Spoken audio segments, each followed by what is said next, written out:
Andrew, and today I'll be reacting to the final playoff rankings. Sorry I couldn't do the first one because I was very busy with our things. So let's hope Alabama can get into the college ball playoff with 3 losses.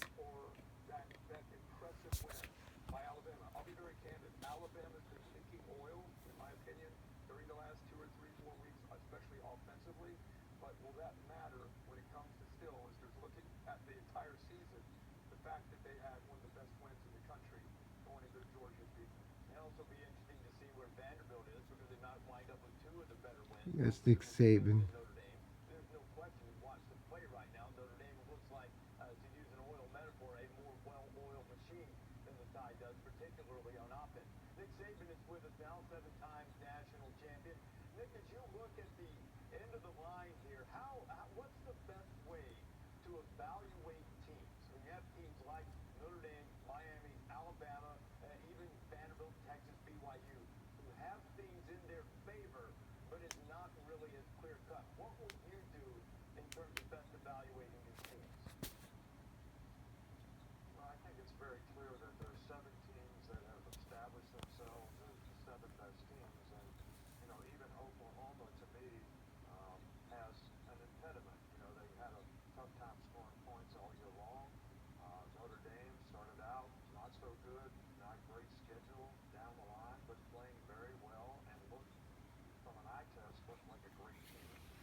AI would be helpful.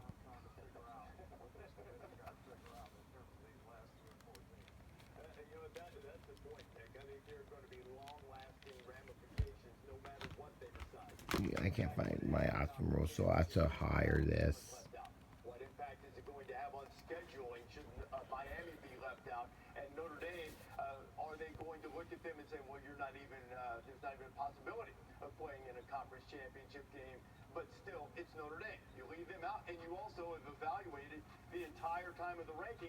I think James Madison is going to be in after Duke beating Virginia. Oh my! I hope this is good. If Alabama's not in, it's okay. They'll try game and maybe next year they try.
That's the story here in South Bend. Let's go to Chris Budden, who is standing by with the Hurricanes. Hi, Jen. Here in Miami, there is optimism and confidence based on what happened yesterday and Miami's resume. But there's also frustration. In talking with Mario Cristobal earlier this morning, understanding why are we even having this debate when you look at all of the metrics of strength of record, same schedule, the identical metrics, the common opponents, and of course the head-to-head, which is really what matters against Notre Dame. And if you look, since this format started, there's been 13 instances of head-to-head that were played in the regular season with the same record heading into championship weekend. And every single one of those, except for one, the team that won the regular season matchup was ranked higher. That one instance is this same instance of Miami and Notre Dame.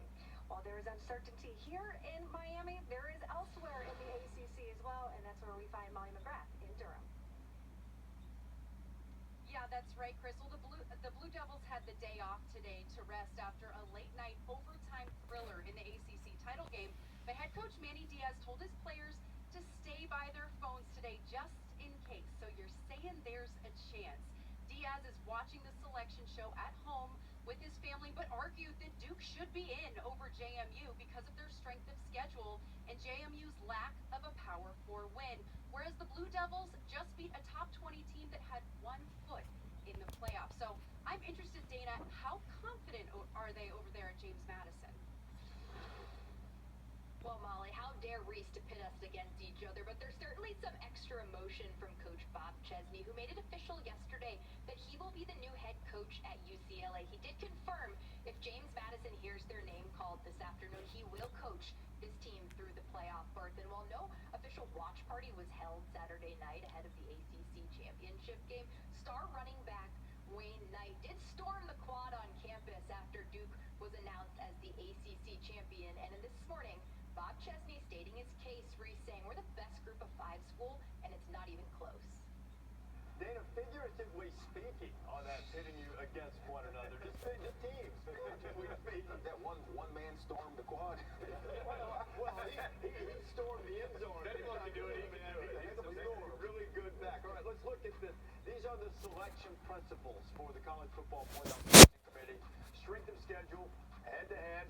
Mario Cristobal's been pointing to that one. Comparative outcomes against common opponents. Miami's pointed to that against Alabama, too, comparing the Florida State games.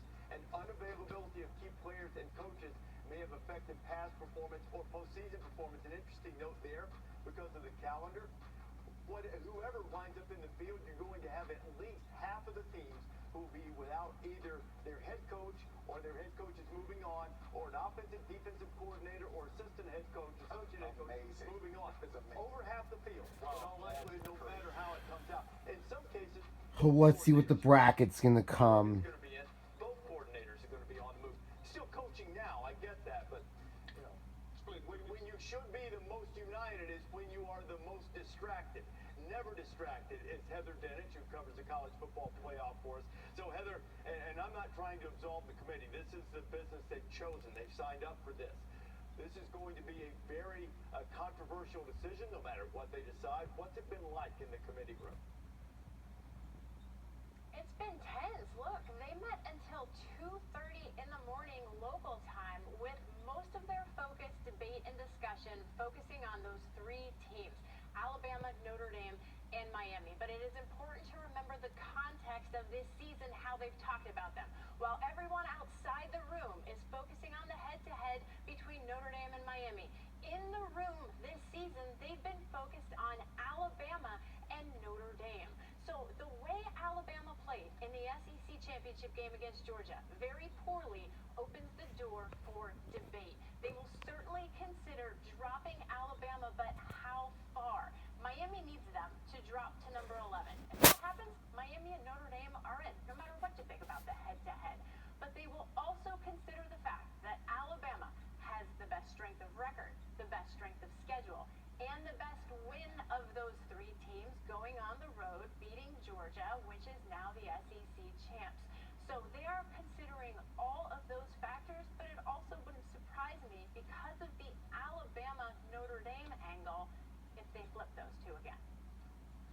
Heather, we will keep an eye on it. In fact, we're going to have answers shortly. I'm told that the rankings have come our way, and we will fill out the brackets. That means for a moment that Zach, our graphics operator, is the most powerful man in college football because they have to give it to Zach in order to type it up. I like it. See if I can text that. Yes, Zach, what you got? No. We'll see it when you do. Rankings unveiled after this. I'll be right back after the rankings start revealing. AT&T. Connecting changes everything. All right, now I'm back. All right, now I'm back here again, and now I'm going to see. Now we're gonna go see the 12 ranked team rankings.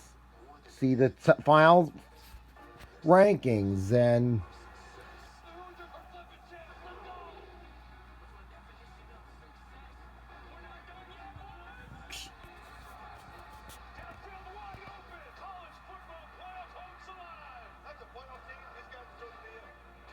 This is where the line will end and the final test begins. For sole possession of the number one.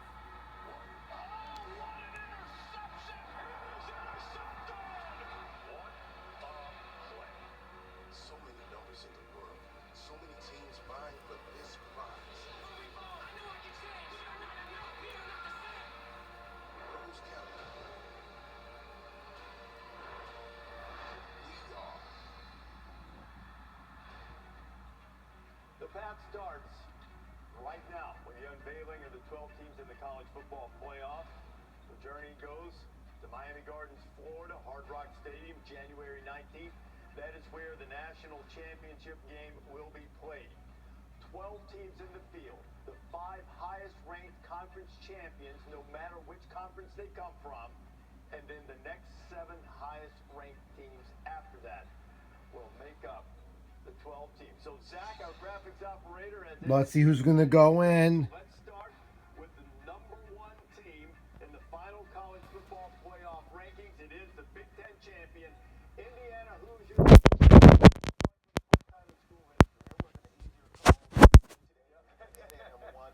Yeah. There's not deep enough to say what I think of what Cignetti has done in Indiana in the past 2 seasons. Last season it was sort of like, okay, Indiana's a pretty good team, it's a 1-year run, and then to come back and do what they did in this season, they hadn't won the Big Ten since 1967.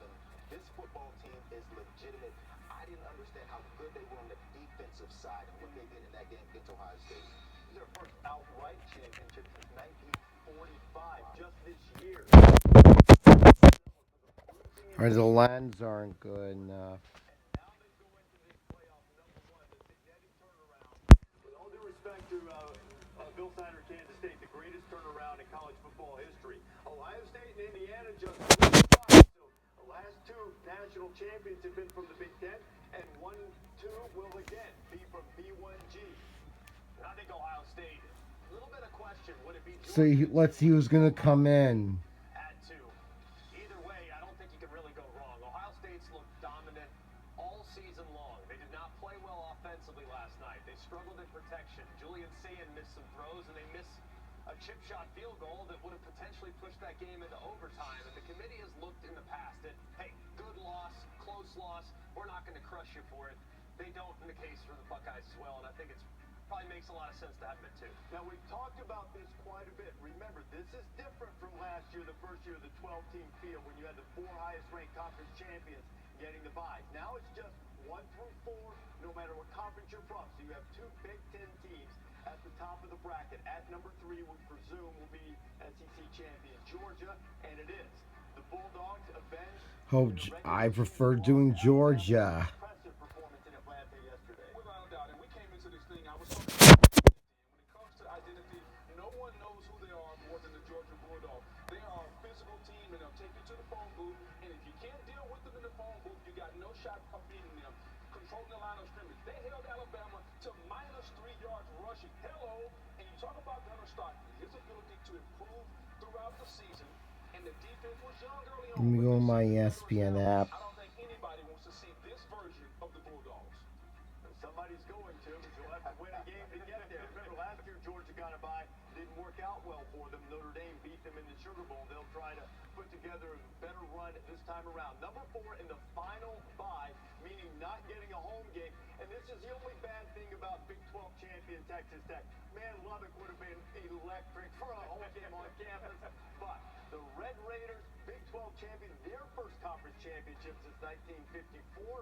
And the Red Raiders are seeded 4th, and there they are in Lubbock celebrating what Joey McGuire and company have done. Yeah, and what they were able to do is beat BYU again. They forced 3 turnovers, beating them the first time in the regular season.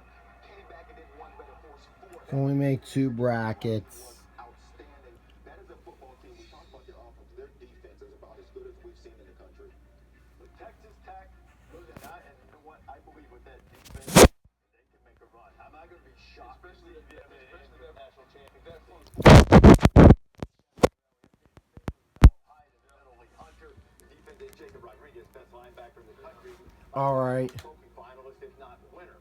Now, team that has a home game, seeded number 5. The Oregon Ducks. So 3 of the top 5 teams in the country are from the Big Ten. Dan Lanning's team will open in Eugene.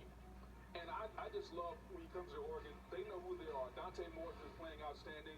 Kenyon Sadiq, the best tight end in America. The physicality they exude, another team that understands what their identity are. And haven't always played up to their bar throughout the season, but they're starting to click on all cylinders. And it's going to be a tough ask. Whoever has to go to Eugene and deal with the Ducks at Alton. And I think this upcoming number is the first one where there could be some drama at 6, because you look at it, all assuming that 11 and 12 are going to be G5 teams that won their conference.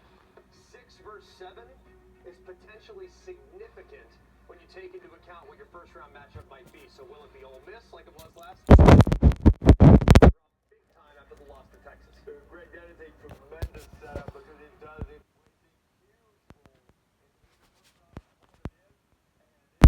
Ole Miss, Pete Golding's team now seeded 6th. They'll play at home against the 11 seed once we get that, which will be one of the last 2 highest-ranked conference champions. And Oxford is going to be buzzing down there. Good for Pete Golding. He's now the permanent head coach. Lane Kiffin, the coach of LSU, allowed the OC, Charlie White Jr., to come back and call the plays. So now they have a staff together, and they're ready to make a run. Trinidad Chambliss, Kawan Lacey, this defense, they feel really good about what they have now in Oxford, Mississippi. So Ole Miss will have a home game, the biggest game in the history of Ole Miss football. Grove will be buzzing. It will be. Yeah. They will win the party, and they'll try to win the game. Another home game, seeded 7th.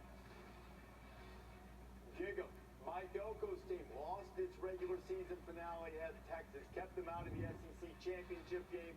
Good consolation prize. Home game with the winner getting Ohio State. And I got to be honest, if I'm A&M, I have a bit of a gripe, frankly, because A&M, you look at their strength of schedule play, they're sitting there at 16.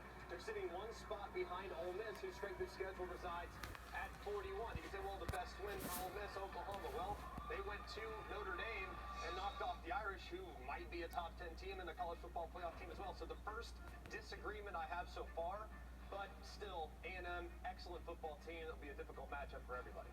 And then the final team to get a home game in this year's college football playoff, Oklahoma. Now, the Sooners have struggled mightily on offense. Their defense is tough. And we had 3 SEC home games. And you mentioned the offense. I don't know that I've seen a team in the past few weeks that have defensively made plays when they need to, whether it's a blocked field goal, whether it's a pick 6. When their offense has been struggling, their defense has stepped up and made plays, created opportunities to make it easier on their offense. If they can play that way, they have a chance to make a run, but their offense has to get better.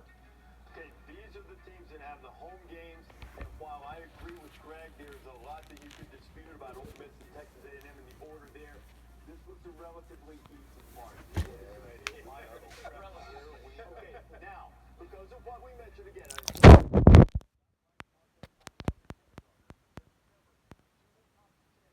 going to the field. They are highly unlikely to be ranked in the top 12, so they're going to displace 2 teams in the rankings. So that means there are only 2 spots left.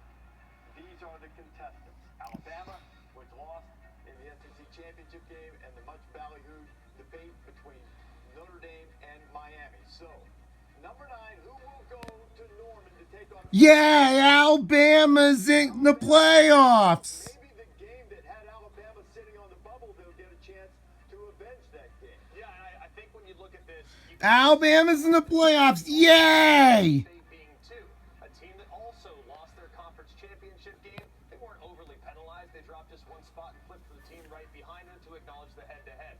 I think they Hope they bet Bama better beat. Alabama based on a 12-game sample size, and that's the way it should be evaluated when you take into account the teams they were being evaluated against had just 12 data points to evaluate. So Alabama needing to get back on track offensively, need desperately to get healthy, but they have an opportunity, like you said, Breeze, to avenge that regular season loss. But you know, I will say this. All right, Bama, you better try to take down the. Probably punitive for a conference championship game, but God, if you're going to play them, they need to have stakes both ways to win a conference championship. And what happens if you lose? They have to count somehow, and we're talking about Alabama maybe having the best win in the sport by going to Athens. They also have one of the worst losses by losing to Florida State. So we just cannot erase that. I'm surprised at this move right here. Okay, one thing, we'll have time for this. You have to define loss by record. Absolutely.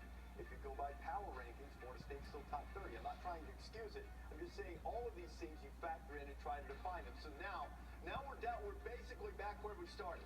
There's one spot left in terms of at-large teams, and it almost certainly is going to be Miami or Notre Dame. So, number 10, and it is Miami without playing. Wow. Without playing on the final Saturday. Notre Dame had been ranked ahead of them the entire time. And now they flipped them, Joey. Yeah, this is very strange to me. And again, Reese, you mentioned earlier that they hadn't compared these two teams. Well, why not? They should have absolutely compared these two teams. Alabama's in the playoffs. Yay! These two teams that did not play, they should have done it on Tuesday. Now, this Miami team, the way they're playing the last few games, they are a very good football team. They have a chance to win just like any other team.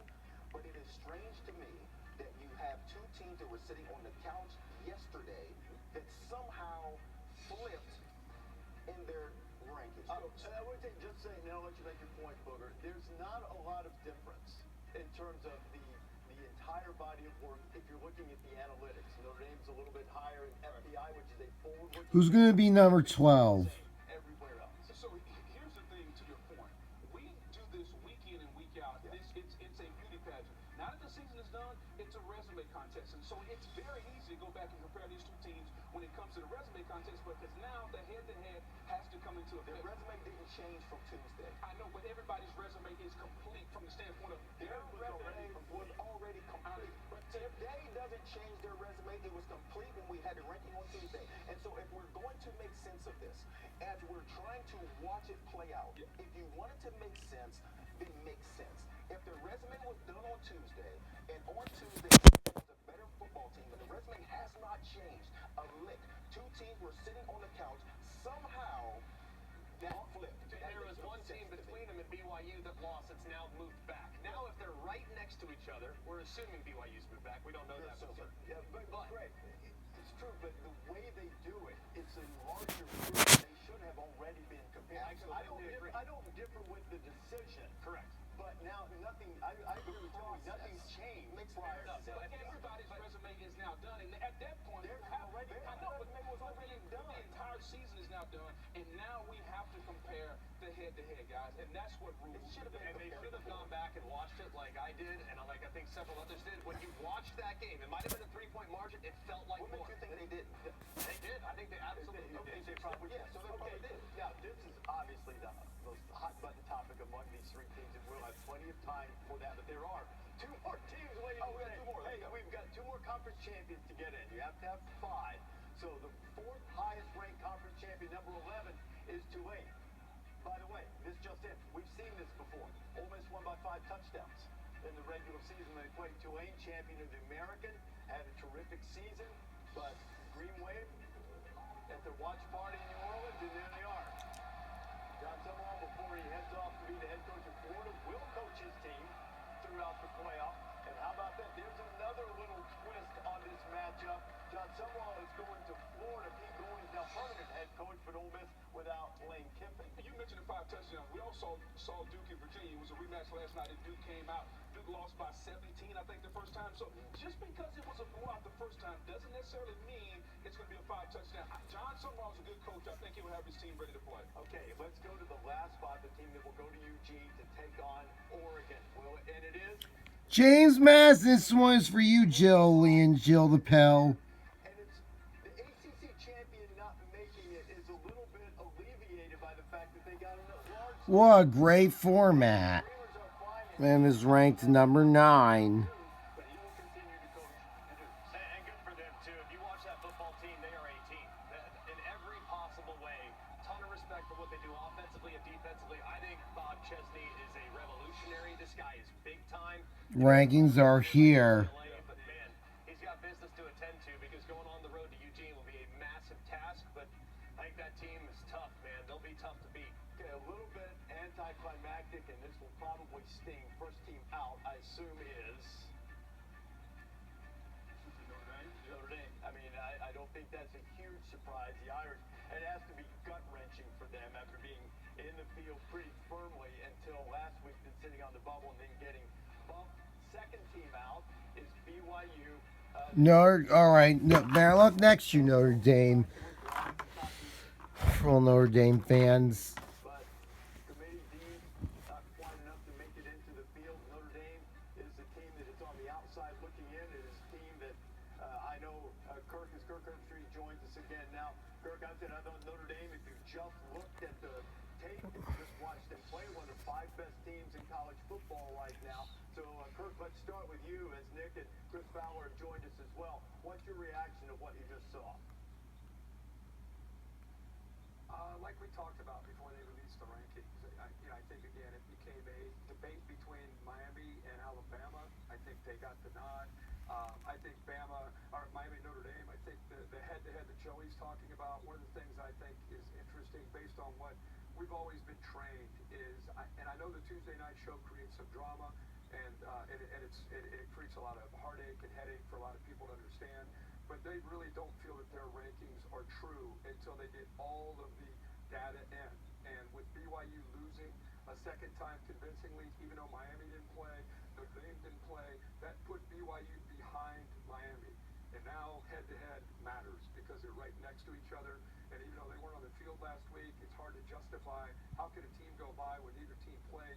They would tell you in that room that we needed all the games played, all the games finished, and now we can see that Miami and Notre Dame were next to each other. And last week has nothing to do in their minds with this week. All right, I'm gonna stop this video right now. So, if you're watching, please give me some love and give me a huge thumbs up since Alabama is made to the playoffs. 3 losses to the college football playoff for the time ever with 3 losses. And Bam,